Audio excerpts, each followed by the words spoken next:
में कही जा रही भारत पांचवी बड़ी महाशक्ति ने कर इस समय के प्रधानमंत्री नरेंद्र मोदी जी ने जो 101 किसानों का जत्था था उसके ऊपर फिर बल प्रहार किया और पूरी दुनिया ने देखा कि दुनिया की पांचवी महाशक्ति पैदल जा रहे किसानों मजदूरों के ऊपर जिस तरह से बल प्रयोग कर रही है। जो दरिया के नीचे केमिकल वाला पानी है घग्गर दरिया का, इतनी सर्दी में जहां हाथ कांप रहे हैं उस पानी का प्रयोग किया और पानी तब फेंका गया जब डीसी अंबाला और एसपी अंबाला जो नेतृत्व कर रहे लीडर थे जसविंदर सिंह लौंगोवाल, मलकी सिंह जी गुलामी वाला, ओंकार सिंह जी पंगाला और हमारे तमिलनाडु के लीडर आर नंद कुमार, एक तरफ वार्ता करते हो दूसरी तरफ पानी मारते हो। अब देश ये बताए हमने भी वायलेंस किन्होंने किया है। इसी के साथ साथ आज नई बातें सामने आई।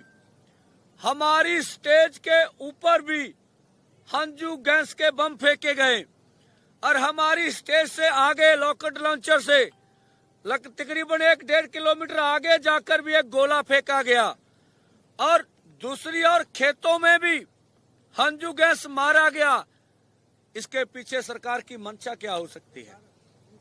लगभग 10,000 से ऊपर आम जनता आज शंभू मोर्चे को देखने आई थी, स्पोर्ट में आई थी, लंगर लेकर आई थी। हमारे किसान मजदूर मोर्चे और एसकेएम न्यू पॉलिटिकल के किसान मजदूर तो थे ही यहाँ। पब्लिक के ऊपर फेंककर हंजू गैस उसे भड़काना चाहते थे और देखा जितने भी हमारे किसान मजदूर नौजवान यहाँ आए उन्होंने हमारे जाब्ते में कोई भी बाधा नहीं डाली। कितना डिसिप्लिन से 101 का जत्था, एक भी आदमी उसमें से अधिक नहीं गया है। जो हमारे पास सूची आई है वो 17 किसान सरकार के इस जबर में, सरकार के इस बल प्रयोग में जख्मी हुए हैं, जिनमें से कुछ किसान ज्यादा जख्मी हैं। मैं किसानों की लिस्ट आपके सामने दे रहा हूं। कुलदीप सिंह जी, ये हरिगढ़ गांव है, बीकेजू आजाद के साथी हैं।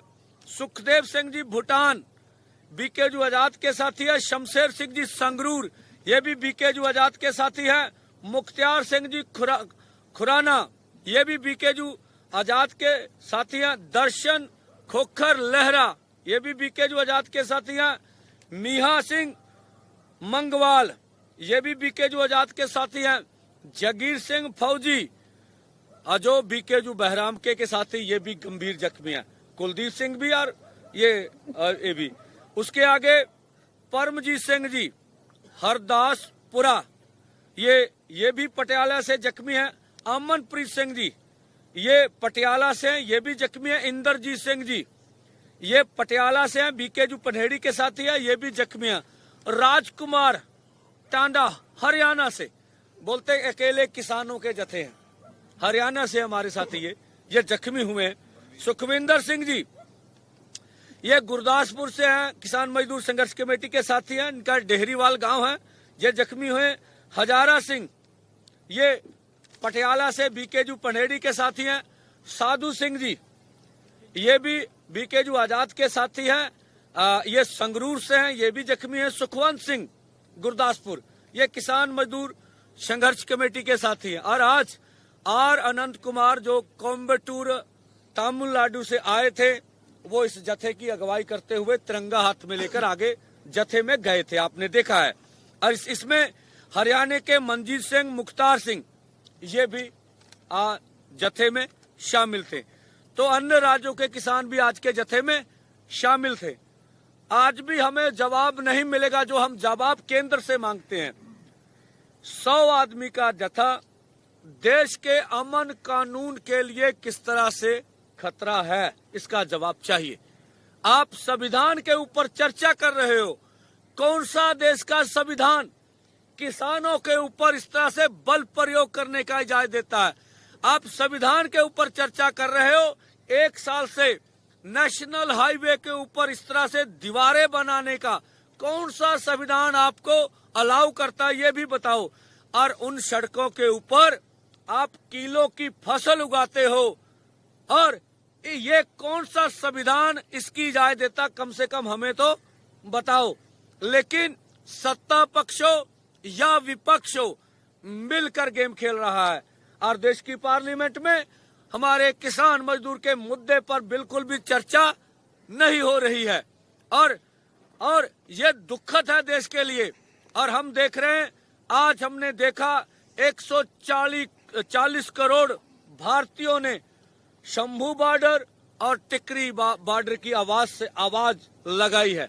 पूरे देश भर में, खनौरी बॉर्डर, पूरे देश भर में हमारी बात, हम बेशक बैरिकेड से आगे ना जा पा रहे हो, हमारी आवाज पूरे देश भर में जा रही। हर माँ, हर बहन, हर बेटी के पास हमारी आवाज जा रही है। लेकिन दुख की बात है, हमारे प्रधानमंत्री के कान कारपोरेट ने बंद करके रखे हैं। प्रधानमंत्री के कानों में हमारी आवाज नहीं जा रही है। जगजीत सिंह जी डल्लेवाल जो अमर अनशन पर बैठे हैं, उनके लिए देश चिंतित है, लेकिन देश के प्रधानमंत्री को कोई चिंता नहीं है। देश की सरकार को सत्ता का नशा है, वो नशे में चूर है, और देश के किसान मजदूर से बात नहीं करना चाहती। इसी के साथ साथ आने वाले समय में जो दोनों फोरमों ने निर्णय लिया है, एक तो 16 को ट्रैक्टर मार्च होगा, पंजाब को छोड़कर भारत के अन्य राज्यों में होगा, और दूसरा 18 तारीख को 12 बजे से लेके 3 बजे तक, 18 दिसंबर को 12 बजे से लेके 3 बजे तक पंजाब में केवल पूरी तरह रेलें जाम की जाएंगी। और हम पंजाब के पूरे किसान, मजदूर, नौजवान, व्यापारी, रेडी फड़ी वाले, विद्यार्थी, मुलाजम, सभी तबकों को अपील करते हैं, अगर ये मोदी जी का प्रहार रोकना है, अगर जगजीत सिंह डल्लेवाल का जो अमर अनशन है वो मांगे पूरी करे, जीत में मोर्चे को बदलना है, उठिए। 3 करोड़ पंजाबियों, आपको ये चैलेंज है। कोई भी पंजाब का कोना नहीं छूटना चाहिए जहां रेले जाम नहीं होनी चाहिए। एक बात का ध्यान रखिएगा, जहां प्लेटफार्म हो, जहां रेल का फाटक हो, वहां पर रेल जाम करने के लिए आप जाइए, अन्यथा जगह पे जाएंगे तो एक्सीडेंट हो सकता है। रेल स्टेशन के ऊपर और रेल फाटक के ऊपर जो है। अगर आप ये वीडियो YouTube पर देख रहे हैं तो हमारे चैनल को सब्सक्राइब कर बेल आइकन दबाएं, और Facebook पर देख रहे हैं तो हमारे पेज को लाइक करें। 8 मिलियन प्लस सब्सक्राइबर, आपके इस भरोसे के लिए बहुत धन्यवाद।